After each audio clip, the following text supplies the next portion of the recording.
Hi friends, good morning. मैं संजीव और आज आपको मकर संक्रांति की ढेर सारी बधाई। आज हम लोग बात करने वाले हैं गुप्त वंश के बारे में। तो आई होप कि मेरा द्वारा दिया गया वीडियो आपके लिए यूज़फुल होगा। यहाँ से भी 2-4 क्वेश्चन पूछे जाते हैं हिस्ट्री से। अगर मैं एंशिएंट हिस्ट्री का बात करूँ तो 3-4 पॉइंट ऐसे हैं, टॉपिक्स ऐसे हैं जहाँ से एक एक क्वेश्चन तो पूछे जाते हैं। सिंधु घाटी सभ्यता, इसके बाद अगर हम चलेंगे आगे तो वेद आ जाएंगे, इसके बाद महाजनपद, इसके बाद मगध, मगध के बाद आगे बढ़िएगा तो 2 धर्म आपको मिल जाएंगे उसी समय, जैन धर्म, बौद्ध धर्म। इसके बाद अगर आगे चलते हैं तो हमें मिल जाते हैं मौर्य, इसके बाद उत्तर मौर्य काल और फिर आते हैं गुप्ता डायनेस्टी। और गुप्त डायनेस्टी के बाद एक छोटा सा शासक आता है हर्षवर्धन का। तो आज हम गुप्ता डायनेस्टी की बात करेंगे। यहाँ से 3-4 क्वेश्चन बार बार पूछे गए हैं, एज यूजुअल पूछे जाएंगे। पहला क्वेश्चन तो यही पूछता है, गुप्त वंश के संस्थापक कौन थे। दूसरा, नालंदा विश्वविद्यालय की स्थापना किसके समय में हुई थी। तीसरा, सबसे प्रतापी विक्रमादित्य कौन हुए। तो ये सारे क्वेश्चन जितने भी बन सकते हैं, क्वेश्चन में पूछे गए हैं या पूछे जाने की संभावना है, सारी हम इस पर जिक्र करने वाले हैं। तो जैसा कि आप देख रहे होंगे और आप लोग जानते भी होंगे कुछ बातें इसमें से, गुप्त वंश के संस्थापक थे श्रीगुप्त, और श्रीगुप्त का कार्यकाल था। अब हम लोग ईस्वी में चले आए हैं, हम लोग बीसी को क्रॉस करके एडी में चले आए हैं, यानी ईसा मसीह के जन्म के बाद। जैसा कि हमने देखा था कि मगध ईसा मसीह के जन्म से पहले था, मौर्य ईसा मसीह के जन्म से पहले था, सतवाहन वंश बीच में आ गया था। तो सतवाहन वंश जो था वो ईसा मसीह के जन्म के समय था, और अब हम चले आए ईसा मसीह के जन्म के बाद। तो श्रीगुप्त गुप्त वंश के संस्थापक है, और इनके पुत्र थे घटोत्कच। और ये घटोत्कच की जानकारी मिलती है, ये ताम्र अभिलेख, रिद्धपुर का ताम्र अभिलेख है, जिनके लेखक प्रभावती गुप्त थे। तो इनके अनुसार ऐसा बोला जाता है कि जो श्रीगुप्त के पुत्र थे वो घटोत्कच थे। ठीक, ये थे कौन, प्रभावती। तो प्रभावती चंद्रगुप्त द्वितीय की पुत्री है, और इनका विवाह किया जाएगा बकाटक। यहाँ पे आप देखोगे कि यहाँ पे बकाटक जो होंगे, बकाटक के राजकुमार होंगे रुद्रसेन द्वितीय, इन्हीं से इनकी शादी कर दी जाएगी। तो इनके बारे में बस संस्थापक आपसे पूछेगा, क्वेश्चन बनता है यहाँ से, क्वेश्चन बनता है यहाँ से। समुद्रगुप्त के बारे में बार बार क्वेश्चन बनता है कि इनको बीना बजाते हुए इनके सिक्कों पर दिखाया गया है। चंद्रगुप्त प्रथम से क्वेश्चन पूछता है कि इनकी उपाधि क्या थी। इनकी उपाधि महाराजा धीराज की थी, और ये ऐसे व्यक्ति हैं जिन्होंने शक संवत का प्रचलन किया था। अब हम संवत पे आते हैं, तो मैं आपको यहाँ पे 3 संवत बताने वाला हूँ। एक आप जानते होंगे विक्रम संवत, और विक्रम संवत का प्रारंभ किया गया था 57 बीसी में। और ये उज्जैन के एक अज्ञात राजा थे जिन्होंने शकों को पराजित करने के उपलक्ष्य में विक्रम संवत को शुरू किया था। तो ये सबसे पहला संवत था। दूसरा था हमारा शक संवत, शक संवत, और शक संवत शुरू करने वाले हैं कनिष्क।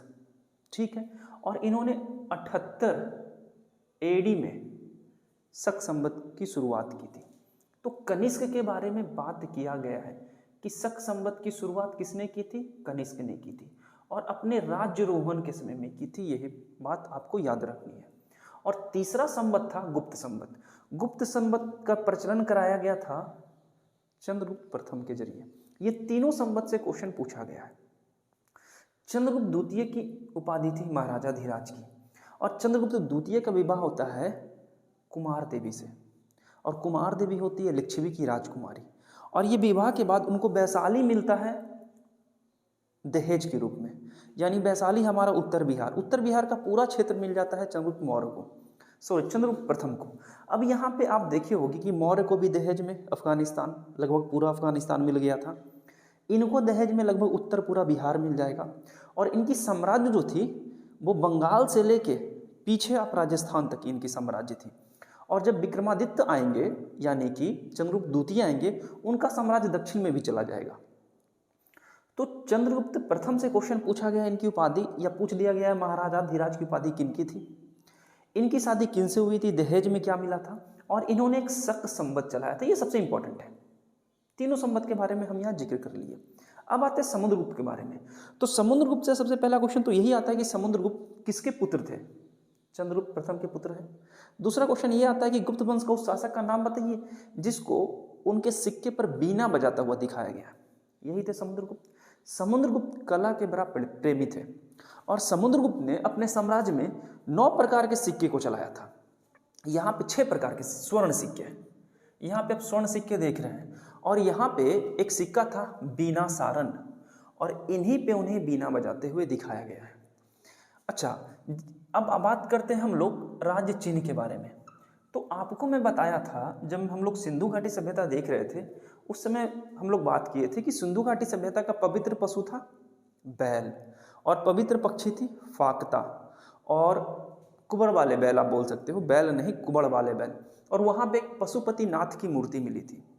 मौर्य में आपने देखा था कि मौर्य के जो राज्य चिन्ह था वो था मोर, और यहाँ राज्य चिन्ह है हमारा गरुड़। तो ये बातें कोरिलेट करके आपको याद रखनी है। इसने एक अश्वमेध यज्ञ करवाया था। हमने आपको पिछले क्लास में बताया है मौर्योत्तर काल में कि एक शासक थे जिन्होंने 2 अश्वमेध यज्ञ करवाया था। यज्ञ 3 प्रकार के होते थे, जैसा कि मैं पहले बात कर चुका हूँ। हाँ, आपने अगर वीडियो नहीं देखा है, जो अभी नया देख रहे हैं, वो पीछे जाकर मेरा वीडियो देख सकते हैं। इतिहास का ऑलमोस्ट सारा वीडियो पीछे का डाला हुआ ही है। 3 प्रकार के यज्ञ होते थे। एक अश्वमेध यज्ञ होता था, एक वाजपेयी यज्ञ होता था, और एक राजसूय यज्ञ होता था। आपको अश्वमेध यज्ञ के बारे में पता होगा, ये साम्राज्य विस्तार के लिए होता था। वाजपेयी यज्ञ होता था अपनी शक्ति दिखाने के लिए, और राजसूय यज्ञ होता था राजा को जब सिंहासन दिया जाता था तब वो यज्ञ करवाया जाता था। समुद्रगुप्त के शासनकाल में 6 प्रकार के स्वर्ण सिक्के चलाए जाते थे, और एक बौद्ध विद्वान थे वसुबंधु, इनको समुद्रगुप्त ने संरक्षण प्रदान किया था। और एक बात और आपको पता होगा, सिंहली, ये जो सिंहल है यानी सिंहल श्रीलंका का पुराना नाम है। ठीक है, अभी एक दरोगा में क्वेश्चन पूछ दिया गया था थाईलैंड के बारे में। ठीक है, कि एक क्वेश्चन था, उसका पुराना नाम पूछ रहा था कि उसका पुराना नाम क्या है, तो पुराना नाम से क्वेश्चन आता है। ठीक है, तो ये जो श्रीलंका के एक राजा थे मेघवर्मन, और ये कहानी आपको याद होगी कि जब मेघवर्मन चाहते थे कि बोध गया में वो एक बौद्ध विहार का निर्माण करवाएं, एक मंदिर का निर्माण करवाएं, और अपना दूत भी भेजा था समुद्रगुप्त के पास, और समुद्रगुप्त ने अलाउ भी कर दिया था कि ठीक है, आप वहाँ बौद्ध विहार का निर्माण करवा सकते हैं। तो ये क्वेश्चन भी पूछा गया है मेघवर्मन के बारे में कि कहाँ के राजा थे। अब हम बात करते हैं रामगुप्त के बारे में। रामगुप्त का एक अच्छा सा स्टोरी है। समुद्रगुप्त का बड़ा बेटा होता है रामगुप्त। रामगुप्त एक डरपोक किस्म का इंसान होता है। अब यहाँ पे आप देख रहे होगे देवी चंद्रगुप्तम ग्रंथ। देवी चंद्रगुप्तम ग्रंथ के अनुसार जो समुद्रगुप्त है इसका उत्तराधिकारी इनके बड़े पुत्र रामगुप्त होंगे। लेकिन रामगुप्त काफ़ी डरपोक थे। जब शकों ने रामगुप्त पे आक्रमण किया तो शक रामगुप्त की एक पत्नी थी ध्रुव देवी, तो ध्रुव देवी को वो शक चाहते थे हासिल करना, और रामगुप्त ने अपनी पत्नी को देना स्वीकार भी कर लिया। लेकिन ये बात उनके छोटे भाई चंद्रगुप्त द्वितीय को रास नहीं आई। चंद्रगुप्त द्वितीय क्या करते हैं, स्त्री का भेष बनाकर वो चले जाते हैं शासक के पास और उनकी हत्या कर देंगे। हत्या करने के बाद वो चले आएंगे अपने भाई के पास और अपने भाई की भी हत्या कर देंगे, और अपनी जो भाभी होती है उनसे ये विवाह कर लेंगे। तो ये बड़े प्रतापी और बड़े निडर टाइप के शासक थे। और गुप्ता डायनेस्टी में सबसे विस्तार, साम्राज्य का विस्तार इन्हीं के समय में हुआ है। शकों को पराजित करने के उपलक्ष्य में इन्हें विक्रमादित्य की उपाधि प्रदान की जाती है। और मैं आपको बता दूं कि टोटल 14 विक्रमादित्य हुए थे।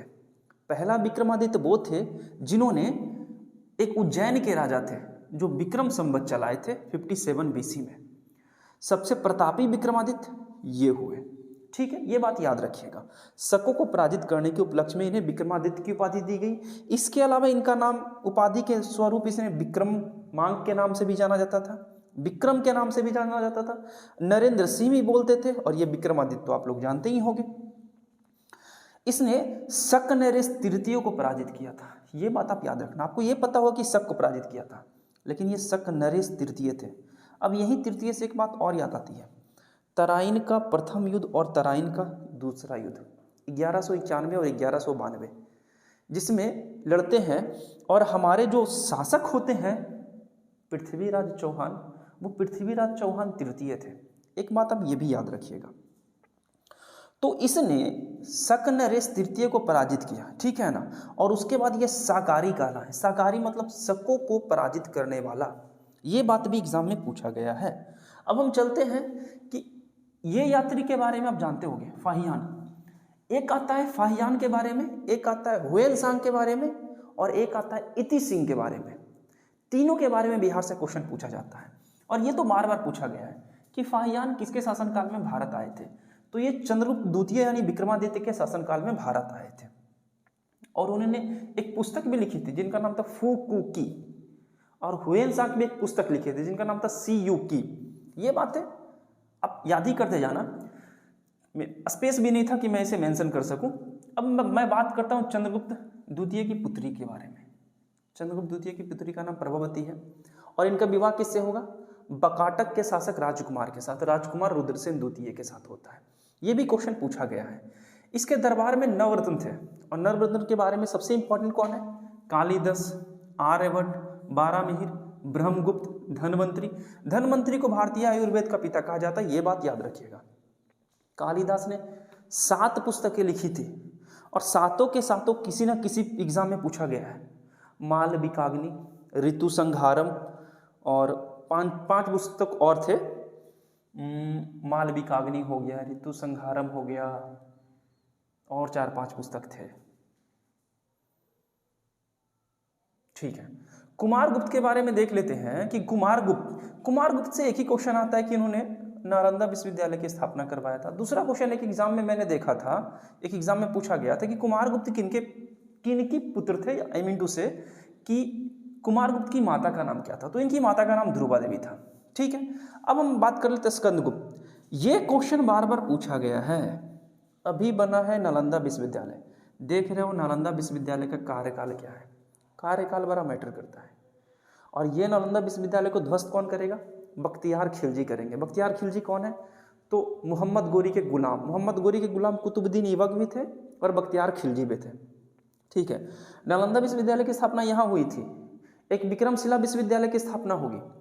तो नालंदा विश्वविद्यालय की स्थापना बिहार शरीफ में हुई थी, नालंदा डिस्ट्रिक्ट में, यहीं से मेरे से 10 किलोमीटर के डिस्टेंस में है। और एक उदंतपुरी विश्वविद्यालय की स्थापना हुई थी, और एक विक्रमशिला विश्वविद्यालय की स्थापना। उदंतपुरी विश्वविद्यालय की स्थापना मेरे से 2 किलोमीटर डिस्टेंस पे है, और विक्रमशिला विश्वविद्यालय की स्थापना हुई थी भागलपुर में, यानी बिहार का एक डिस्ट्रिक्ट है जिसका नाम है भागलपुर। आप लोग जानते ही होंगे ऑलरेडी। और ये तीनों क्वेश्चन कहीं ना कहीं एग्जाम में पूछा गया। अच्छा, ये तो नालंदा विश्वविद्यालय की स्थापना किए थे कुमारगुप्त। पूछता है विक्रमशिला विश्वविद्यालय की स्थापना किसने की थी, और उदंतपुरी विश्वविद्यालय की स्थापना किसने की थी? तो उदंतपुरी और विक्रमशिला, एक गोपाल थे और एक धर्मपाल थे, और इसी के बाद हम लोग उनके बारे में पढ़ने वाले, वहां से क्वेश्चन आता है। अब हम बात करते हैं स्कंदगुप्त के बारे में। स्कंदगुप्त से एक ही क्वेश्चन पूछता है कि उस गुप्त शासक का नाम बताइए जिसने सुदर्शन झील का मरम्मत या जीर्णोद्धार करवाया। सुदर्शन झील का निर्माण हुआ था मौर्य के समय में। राजस्थान में इरिगेशन के लिए, सिंचाई के लिए इसकी स्थापना की गई थी, और समय समय पर शासकों ने इस पे मरम्मत करता गया। जैसे आप देखोगे कि जब हमारे कुतुबुद्दीन ऐबक गद्दी पर बैठेंगे तो उन्होंने बनाया था कुतुब मीनार, स्टार्ट ही किया था बनाना और मर गए। इसके बाद जो उनके गुलाम थे इल्तुतमिश, उन्होंने कुतुब मीनार के निर्माण को पूरा करवा दिया, लेकिन वो 4 ही मंजिल बनवाए थे। चौथी मंजिल पर बज्जड़ पड़ जाने के कारण फिर चौथी मंजिल को तोड़ा गया, और उसमें चौथी और 5वीं मंजिल का निर्माण करवाया गया था। ठीक है, FST फिरोज शाह तुगलक ने उसका निर्माण करवाया था। ठीक, तो ये बातें बार बार पूछी जाती है, याद रखिएगा। सुदर्शन झील का निर्माण करवाया गया था मौर्य डायनेस्टी के समय में, और स्कंदगुप्त ने इनको सुधारने में अपना योगदान दिया। अब आते हैं हम स्कंदगुप्त के अंतिम शासक के बारे में, जो थे हमारे विष्णुगुप्त। ये क्वेश्चन बस एक बार पूछ लिया जाता है कि गुप्त वंश के अंतिम शासक कौन है या पहले शासक कौन है।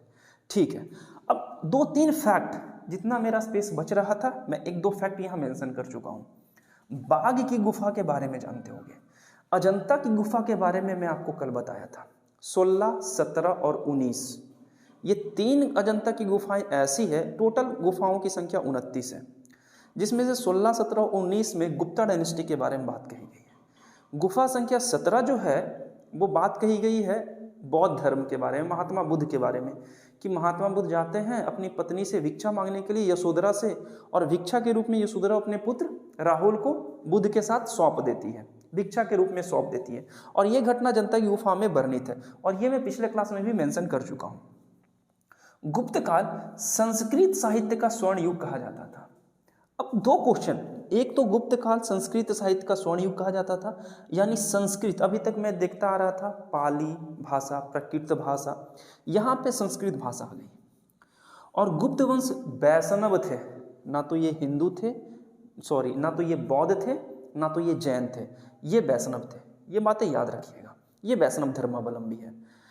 अच्छा, गुप्त शासक जो है वो संस्कृत साहित्य का स्वर्ण युग कहा जाता है। एक क्वेश्चन और पूछा जाता है कि अंतिम हिंदू राजा कौन थे, तो अंतिम हिंदू राजा थे हर्षवर्धन, ऐसा पूछा गया था एक एग्जाम में।